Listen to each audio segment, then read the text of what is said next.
The X Games, where the X stands, of course, for extreme. Some of the best athletes in the world competing for gold on skis, snowboards, and snowmobiles. But how are they affected by the weather? Extreme weather can hurt extreme sports. But early on at the 2016 X Games in Aspen, Colorado, the weather started out beautifully. On Friday night, conditions were great for the competitions, and by the time the sun came up on Saturday with expectations of 10 to 20 mile-an-hour winds and 45-mile-an-hour gusts, with the possibility later in the day of 8 to 16 inches of snow, the day remained sunny with a high reaching almost 50 midday on Saturday.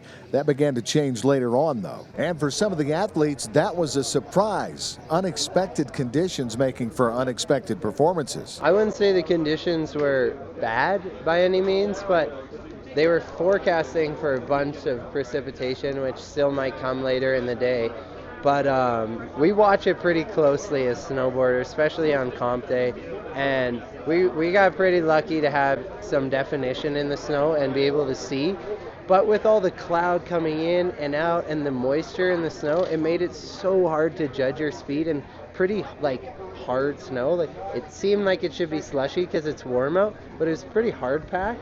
And for other athletes like Olympic gold medal winner Caitlin Farrington, it was good news for her friends competing on Saturday. The winds are concerning because they can blow you back into the pipe or they can blow you onto the deck of the pipe. So it's kind of nice that there is no wind. That's one thing that I was praying for wasn't going to happen for the boys tonight. But after sunset, when it was time for the super pipe to begin, something did happen for the boys.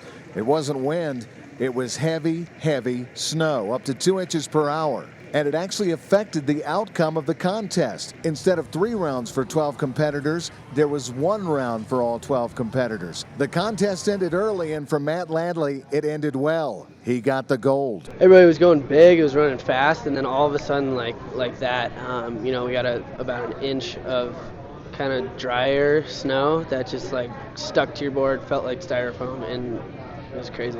On Sunday, the final day of the Winter X Games, the snow had picked up again. And although weather conditions weren't optimal, the competition went on with more mind-bending feats from incredible athletes. And then it was over, and it was time for the long drive out of Aspen for thousands of spectators, athletes, and Colorado winter sports travelers. For Weather Nation, I'm John Van Pelt.